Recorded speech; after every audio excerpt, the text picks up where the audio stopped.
شايفة أن ما سبق النظام الحالي في جنوب أفريقيا، النظام العنصري، كان من أسوأ ما عرفته الإنسانية، من خرق لحقوق الإنسان، من عبودية، من تفرقة عنصرية، شيء لا يمكن لأي عقل ولا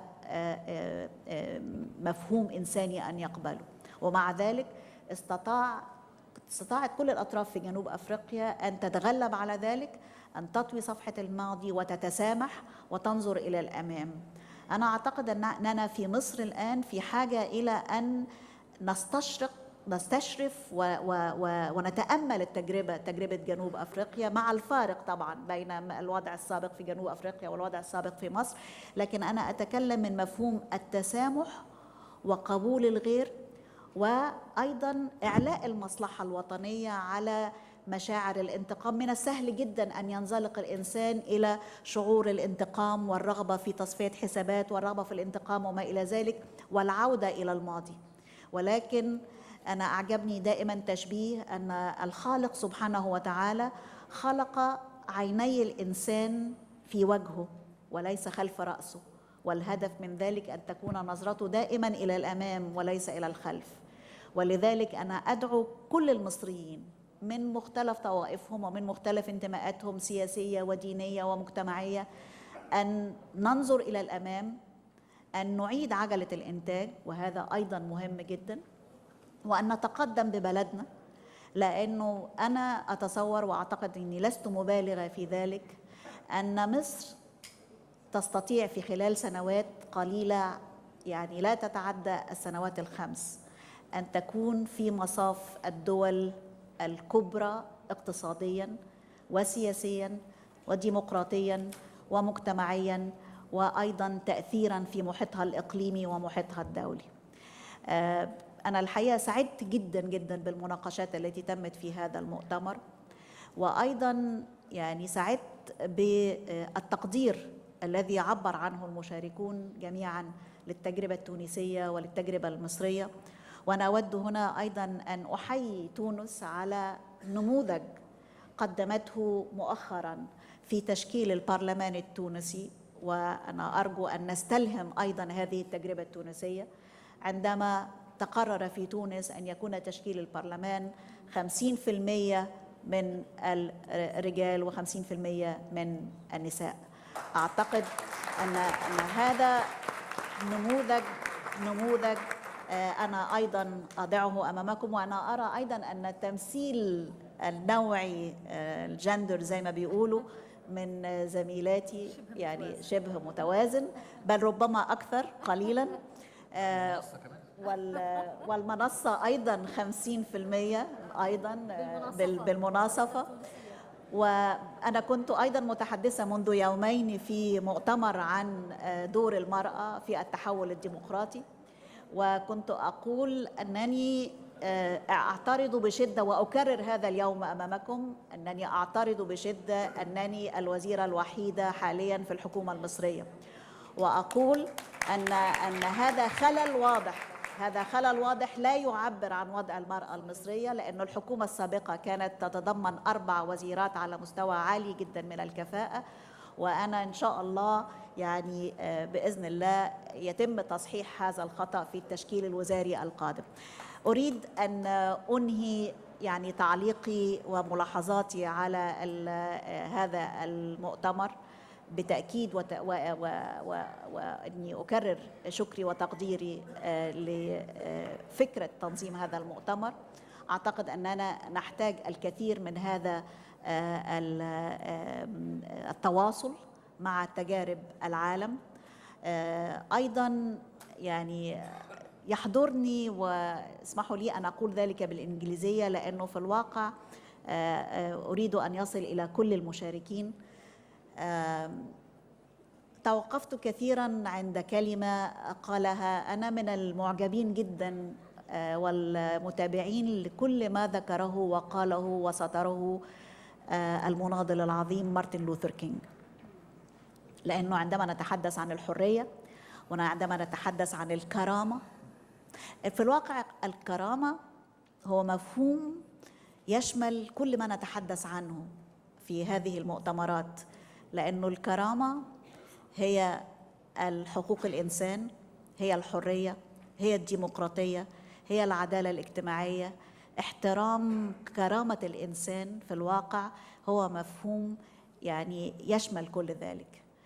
عندما تحدث مارتن لوثر كينغ عن الكرامة والحرية، وكان في قول من أقواله المأثورة يقول: In everyone's soul there is a cry for freedom. And I would add to this, not that I want to actually be at the same level of Martin Luther King, far away from that, but actually reflecting on what has happened in Egypt for the last 4 months up till now. I do very often recall what Martin Luther King has said, that in the soul of every human being there is a cry for freedom.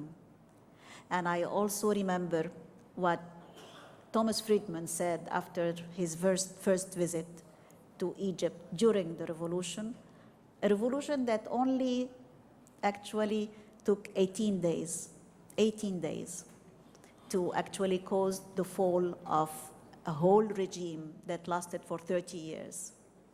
Just reflect about it. Just reflect about it, that when, only in 3 weeks, history was made. History for this country, history for the region, and I believe history for the world. And I would just conclude by quoting what Thomas Friedman said, that people will continue to come to Tahrir Square to touch freedom. شكراً جزيلاً. شكراً.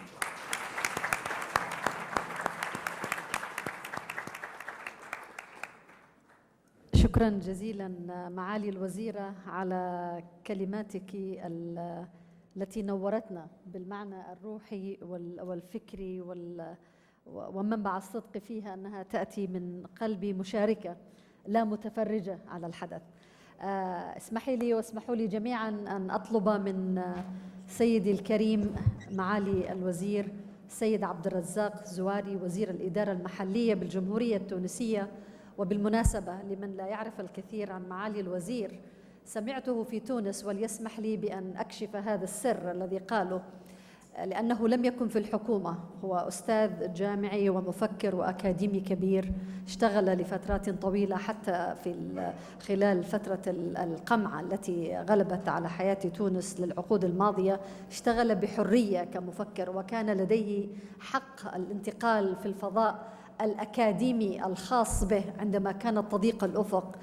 قال لي إنه لا توجد ربما حكومة في العالم فعلا تريد أن تستعجل وأن تخرج من الحكم، من سدة الحكم مثل هذه الحكومة، وهو على وجه الخصوص لأنه التصق في عمله بمبدأ رئيسي، قضية التنمية الإنسانية والتنافر والتناقض الذي وسم تونس عندما كانت تقدم فقط كأنها قصة نجاح اقتصادي دونما التعمق في المسألة العدالة الاجتماعية والتوزيع حتى للفرص على أدنى المستويات. معالي الوزير، أرجو أن تشاركنا أيضا وأن تشترك معنا في بعض شذرات من وحي الثورة التونسية التي قال لي تونسيون كثيرون تسمونها أنتم وكثيرون في تونس بثورة الياسمين، ولكننا نود أن نسميها ثورة الكرامة. فتفضل سيدي العزيز. شكرا. أود قبل كل شيء أن أشكر برنامج الأمم المتحدة للتنمية على برمجة هذه الندوة في هذا الوقت بالذات المهم لحياة شعوبنا. وأود ثانيا أن أشكر الضيوف الذي جاءونا من أمريكا اللاتينية، من أفريقيا الجنوبية، ومن أندونيسيا، اللي أعطونا تجربتهم اللي كانت ثرية، وتعلمنا الكثير من التجربة نتاعهم. وأخيرا أود أن أشكر أخوة المصريين على حسن الضيافة، وعلى لازم حاجة نقولها، وقت قامت الثورة في تونس خفنا اللي نكون وحدنا في العالم العربي، لأن تونس بلد صغير 10 ملايين، وكان من الممكن لو كان ما قامتش ثورات في البلدان العربية الأخرى كان من الممكن اللي بعض بلدان اللي هما جيراننا كانوا ينجموا ينقضوا على الثورة، ولكن جات ثورة مصر اللي أعطت الزخم هذا، لأن مصر هي أكبر بلاد عربية واللي خلت البلدان الأخرى توا قاعدة بالوحدة تعيش ثورتها، اليمن والبلدان الأخرى، وحتى البلدان اللي ما فيهمش ثورات بداوا في برنامج لإعادة هيكلتها. حتى شفنا اللي البلدان اللي ما همش قاعدين، البلدان العربية اللي همش قاعدين عندهم ثورات، قاعدين توا يعملوا في إصلاحات جذرية، هما في أذهانهم باش ما تقومش ثورة، ولكن الإصلاحات هذه تعود بالنفع لشعوبها وبارك الله فيهم، وإن شاء الله يصلحوا بلدانهم. اسمحوا لي، أنا اليوم الصباح سمعت اللي لازمني نتكلم، اسمحوا لي مش نعمل الكلمة متاعي باللغة الفرنسية لأن ما لقيتش الوقت باش نعربها، سامحوني. Le peuple tunisien, en un temps très court, et par la seule force de ses convictions démocratiques, a réalisé une révolution pacifique qui fera date dans l'histoire de l'humanité. هذا الكلام قالته الأخت الوزيرة المصرية، أما خطابها أنا نجم ناخذ خطابا نبدل مصر بتونس وناخذ خطابها كامل.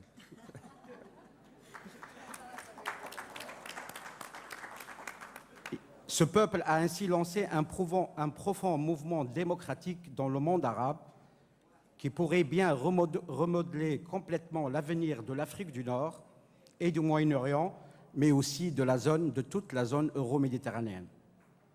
Les slogans lancés au cours de la Révolution par le peuple tunisien et par sa jeunesse en particulier ont puisé leur source dans les valeurs universelles: liberté, justice et démocratie. En tant que peuple majoritairement musulman, le peuple tunisien a montré qu'islam et démocratie ne sont pas deux notions incompatibles.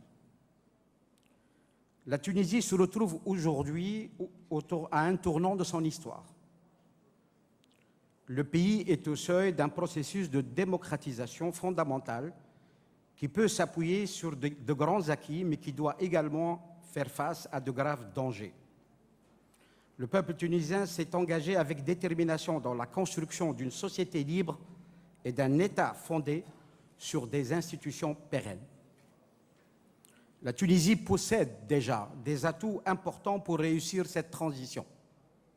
Niveau d'éducation élevé, classe moyenne développée, statut très avancé pour les femmes et degré d'ouverture sur le monde avancé.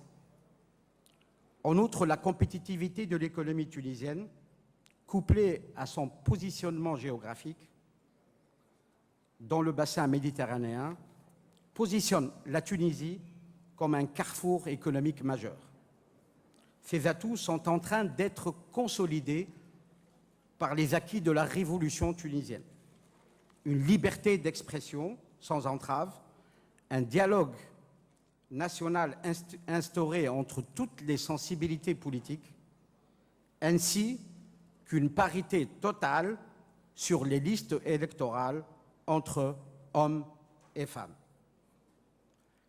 Néanmoins, la Tunisie doit répondre, et j'imagine c'est aussi le cas de l'Égypte, doit répondre à deux défis économiques structurels. Dans la résolution de ces défis est un prérequis de la stabilité. C'est un prérequis de la réussite du processus démocratique. Premièrement, le chômage, et notamment le chômage des jeunes, qui a atteint un niveau historique, doit être réduit très rapidement pour redonner espoir à la jeune génération tunisienne. Deuxièmement, les disparités économiques et sociales entre les régions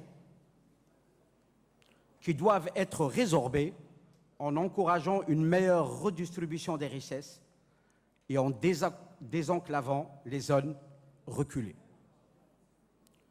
La Tunisie, en plus, doit surmonter une situation critique à court terme.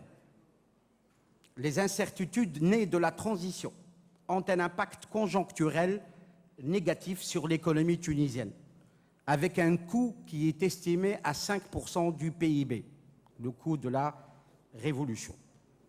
Les prévisions de croissance sont faibles. Le budget de l'État et la balance commerciale ont été négativement affectés. Et les investissements directs étrangers ont diminué. De plus, la conjoncture s'est davantage compliquée par les répercussions de la situation en Libye, qui induisent plus de 200 millions de dollars de pertes par mois. La Tunisie a accueilli plus de 370 000 personnes et a soigné dans les hôpitaux des milliers de blessés, notamment nos frères égyptiens qui ont quitté la Libye. Face à tous ces problèmes, c'est comment peut-on faire en sorte que les bénéfices qui seront attendus par la révolution vont résorber, vont plus que compenser les coûts à court terme qui sont les coûts de la révolution. Pour bâtir une Tunisie prospère et stable, le gouvernement a engagé, en concertation avec les forces politiques et civiles du pays, un programme de développement économique d'une ambition à la hauteur de l'importance de l'enjeu, ayant deux objectifs. Un, répondre aux besoins immédiats du pays en termes d'appui budgétaire, de soutien aux régions et à l'emploi, d'aide humanitaire et sanitaire pour les réfugiés de Libye et de maintien, en plus, des équilibres macroéconomiques et sociaux du pays. Deux, préparer l'avenir en contribuant à assurer une stabilité politique basée sur la démocratie et des institutions solides et un équilibre juste dans le développement des régions du pays et entre les couches sociales, afin d'endiguer les fractures structurelles, économiques et sociales, pauvreté et chômage, d'accroître le bien-être de la population tunisienne et de lui redonner espoir et confiance dans son avenir. Ce programme est articulé autour de quelques points. Le premier, la mise en place d'une meilleure gouvernance, l'équipement accéléré en infrastructures, le rééquilibrage entre les régions et le développement du capital humain. L'amélioration de la gouvernance, c'est ça le point le plus important qui peut être apporté par la révolution, aussi bien en Égypte qu'en Tunisie. Parce que sur le plan macroéconomique, les résultats, quand on les voit de loin, n'ont pas été mauvais, ni en Égypte, ni avant la révolution, ni en Tunisie. Des taux de croissance qui dépassent 5%, la réduction des taux d'inflation, la réduction des déficits courants et budgétaires, et donc, à première vue, les résultats économiques. Mais c'est la mauvaise gouvernance qui a caractérisé le gouvernement, l'ancien gouvernement tunisien, qui a fait que, probablement, la Tunisie aurait pu faire un taux de croissance plus élevé que celui qui a été enregistré. Les études montrent que la bonne gouvernance est responsable de 2 points de croissance. La réforme du cadre de la gouvernance a pour objectif de rendre l'action publique efficace, proche du citoyen et en faveur de l'intérêt général, et ce, à travers la consolidation de la transparence, la limitation du pouvoir discrétionnaire, des décisions arbitraires et des pratiques sélectives. Ces actions seront axées sur l'ancrage des principes de démocratie, la consécration de la liberté d'expression, l'institutionnalisation de l'accès à l'information, le renforcement de l'efficacité de l'administration, l'amélioration de la gestion budgétaire et la promotion du rôle de la société civile. Nous avons maintenant le devoir de reposer la question sur l'équilibre entre l'État et le marché, car toutes les politiques économiques qui ont été suivies avant la Révolution sont des politiques qui sont inspirées par le consensus de Washington. Ce sont des politiques qui ont permis de réaliser des équilibres fondamentaux, mais ce sont des politiques qui ont eu pour conséquence un accroissement du chômage et un plus grand déséquilibre régional. Repensons alors le rôle de l'État.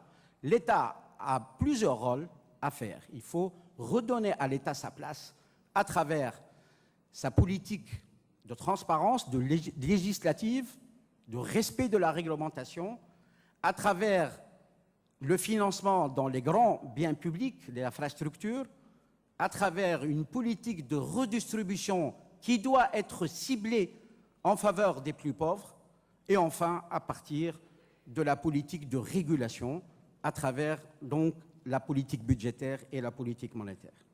Deuxièmement, accélérer l'équipement en infrastructure. La Tunisie doit rattraper son retard en matière d'infrastructure, à la fois pour désenclaver la Tunisie intérieure. Il faut que chaque citoyen tunisien, quelle que soit sa région, doit être concerné par le processus de développement. Et pour favoriser son intégration au reste du monde. Ce programme se concrétisera à travers 3 initiatives stratégiques. Premièrement, un plan infrastructure-transport, comportant notamment la construction d'un réseau autoroutier, des projets ferroviaires, un port en eau profonde et la mise à niveau des infrastructures existantes. 2. Un plan infrastructure technologique, comportant notamment la création d'espaces technologiques et la modernisation des réseaux de télécommunications. 3. Un plan eau, énergie et croissance verte, comportant la mobilisation des ressources en eau, l'interconnexion électrique régionale, le développement des énergies renouvelables et la préservation de l'environnement. Troisièmement, développer le capital humain. Le capital humain tunisien il est déjà caractérisé par un haut niveau d'éducation. C'est l'atout majeur du pays. C'est un pays non pétrolier. L'atout majeur de la Tunisie, c'est son capital humain. Il représente donc un des facteurs clés pour réussir la transition. Son développement représente une priorité absolue. Le développement du capital humain représente une priorité absolue. À cette fin, la Tunisie a engagé une vaste réforme de son système d'éducation, de formation et d'enseignement supérieur, visant à l'amélioration de la qualité et du rendement de la formation et une meilleure adaptation aux besoins du développement. En outre, la Tunisie a engagé un plan d'intégration dans les réseaux de recherche internationaux à travers les programmes de coopération scientifique et technologique dans le cadre d'une politique visant le recentrage de la compétitivité sur l'innovation. La taille et la portée de ces programmes sont toutefois limitées par rapport au potentiel de partenariat qu'offre la Tunisie dans ce domaine. Dans ce cadre, ce programme est articulé autour des 4 axes suivants: l'employabilité des jeunes, à travers notamment la mise à niveau du système de formation professionnelle, la mise à niveau du système d'enseignement supérieur, portant notamment sur l'adéquation du cursus avec les débouchés sur le marché de l'emploi. Troisièmement, la mise à niveau du système de recherche et un plan d'intégration dans les réseaux de recherche internationaux à travers des programmes de coopération scientifique et technologique. Et quatrièmement, la mise à niveau de l'enseignement secondaire et primaire dans la continuité de la mise à niveau de l'enseignement supérieur. Quatrième et dernier point, le développement régional. La démocratie n'est pas seulement des élections présidentielles et législatives tous les 5 ans. La démocratie est d'abord une démocratie participative et locale. Il faut donc redécouper le territoire tunisien, parce que le découpage actuel est un découpage entre wilaya muhafza. C'est un découpage politico-sécuritaire, ce n'est pas un découpage économique. développer un système d'information statistique régional, permettre à la société civile de participer à la vie de la localité et de la région, permettrait aux régions de pouvoir imaginer leur propre schéma de développement. Et enfin, imaginer une gouvernance locale basée sur la participation de l'État, des partenaires sociaux, des investisseurs et de la société civile.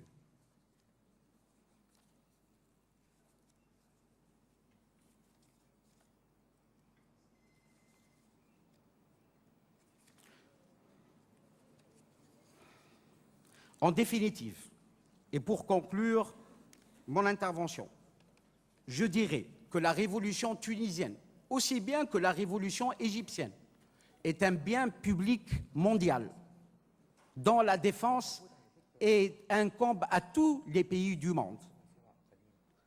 C'est pour cette raison, parce que l'échec de la démocratisation en Tunisie et en Égypte fera sonner le retour des dictatures dans nos régions pour encore peut-être 1000 ans. Et donc la réussite de la révolution en Tunisie et en Égypte est un bien public mondial. C'est pour ça que nous faisons appel à tous les grands pays, et la Tunisie et l'Égypte ont participé au sommet du G8, pour que tous les grands pays puissent apporter leur contribution afin de permettre à nos deux pays de réaliser leur programme. L'enjeu, mesdames, messieurs, est à la fois politique et économique. Un enjeu politique, car un échec de la transition démocratique serait une sévère défaite pour la démocratie dans le monde, pas dans notre région. C'est une sévère défaite. L'échec de notre transition est une sévère défaite pour la démocratie dans le monde. Il s'agit de la responsabilité collective de tous de faire en sorte que cette transition réussisse et de prouver que la coopération économique est plus efficace que la compromission avec les dictateurs. Un enjeu économique, car il est de la responsabilité de la communauté internationale d'éviter le cercle vicieux, pauvreté et augmentation du chômage, entraînant une augmentation du populisme et de l'extrémisme qui, à leur tour, conduisent à l'isolationnisme et de là à l'accroissement de la pauvreté et du chômage et à la multiplication des vagues de migration. C'est aussi une urgence. Enfin, le risque majeur est que le reste du monde attende que la transition soit achevée pour apporter son aide. Il ne faut pas que les pays attendent que la transition soit achevée pour qu'elle apporte son aide. Nous avons des discussions avec l'Union européenne sur le statut de partenaire avancé. L'Union européenne nous demande d'attendre les élections, alors qu'il faut le faire maintenant. Alors que cette aide est nécessaire pour réussir cette même transition, afin d'éviter la phase de décroissance souvent observée dans les transitions démocratiques. Wa shukran.